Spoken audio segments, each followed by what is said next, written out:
I've reached the heights, sky's the limit. I started a fire inside of me. It looks like you lost another one.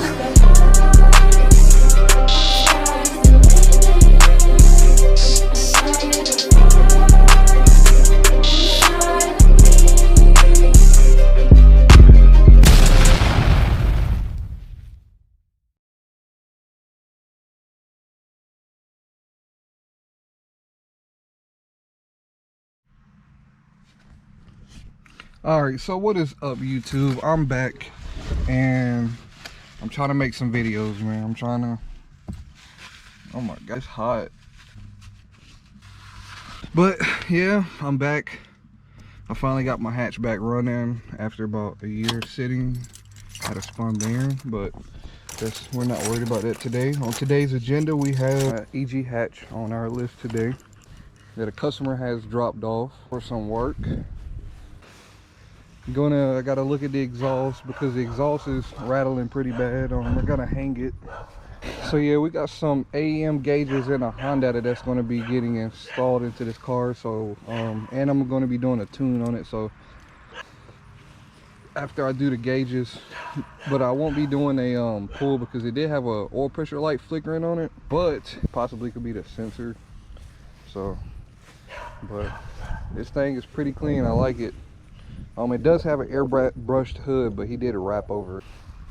Yeah, man, it's pretty hot. So I'm gonna go ahead and set up my tent and then we're gonna get to it.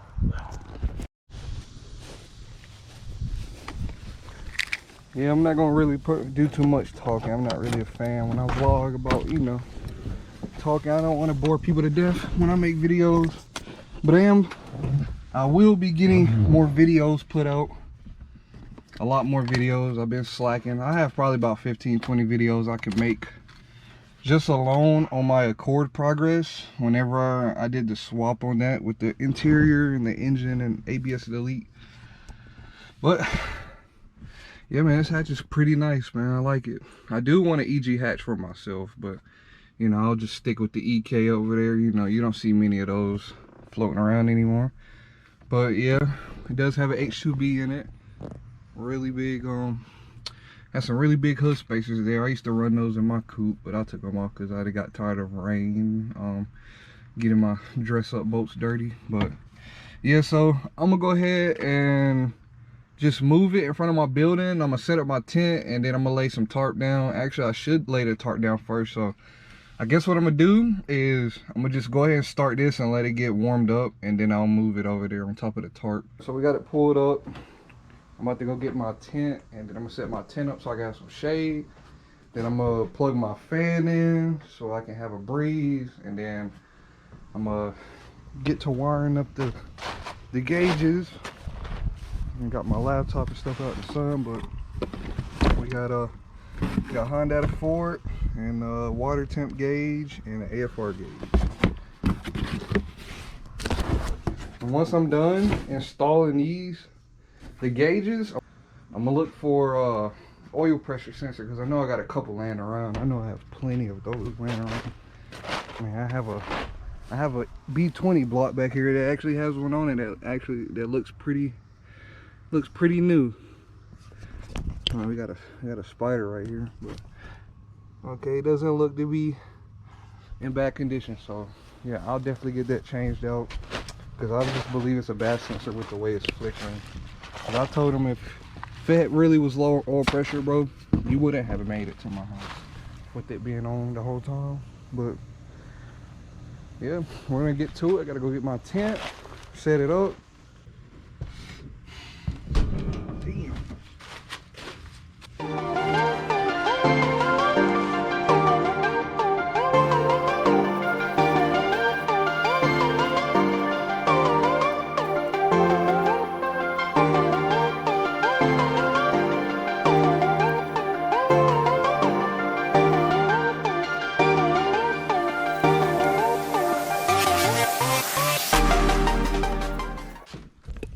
Man, that took me 10 minutes to do that. Alrighty, man, I am drenched in sweat, man. As you can see, it is hot. It is probably every bit of Like, dude, it's probably like 90 degrees out here, man.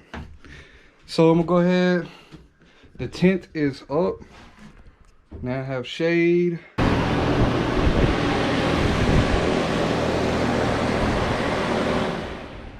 Alrighty, so I'm gonna turn that back on in a second. I'm just gonna do a little explanation. So basically what I'm gonna do, what I used to do, I used to always tap into the fuse. I used to always tap into a fuse for whenever I hook gauges up. So what I'm gonna do this time, what I'm gonna do differently is I'm gonna tap into the power source.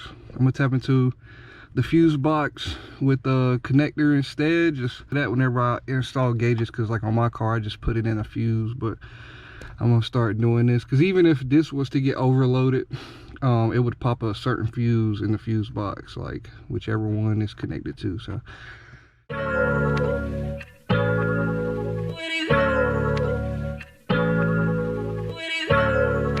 good looking, man. It felt good. It was like, oh, got the look, it was like old school.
and we have a check engine light now, because since I haven't opened the ECU up yet to see if there's a chip in there, but it could be running off of a bone stock ECU for what I know. But I know once I put the AEM O2 sensor in and disconnected the factory one, the check engine light came on. But car runs. I just jumped the connector for the clutch because he did want to start it without the clutch.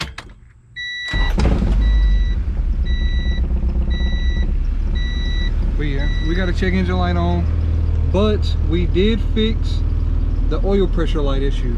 So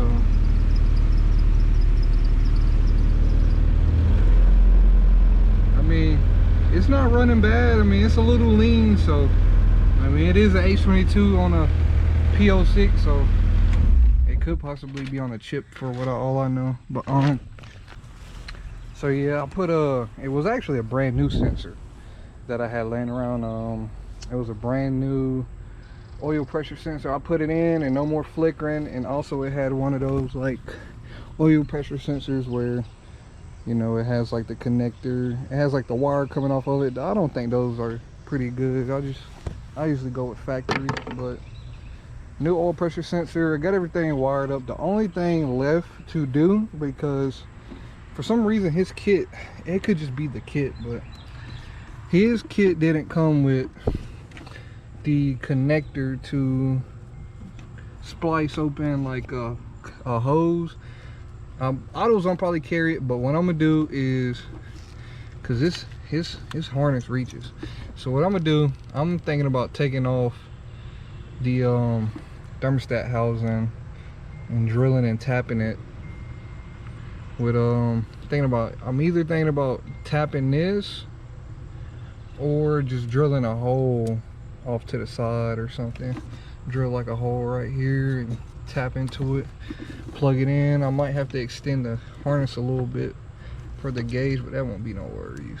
So, alright guys, I hope you're enjoying the content so far, because it is 4 in the morning and I'm editing this video, just getting all my clips together, seeing how I can put it all together, just trying to get back into vlogging. So I'm thinking it's going to be maybe 2 or 3, 4 videos at most before we have the car on a dyno, because I still have a lot of footage I have to import and edit, and it's going to be way longer than 20 minutes, 30 minutes, so I don't want to put so much of a long video out there. I want to at least do maybe a 3-part video, then a dyno session, and then the car is back to its rightful owner so he can enjoy it. So hope y'all are still enjoying the content. We're going to continue pumping out content, and just stay tuned. Thank you.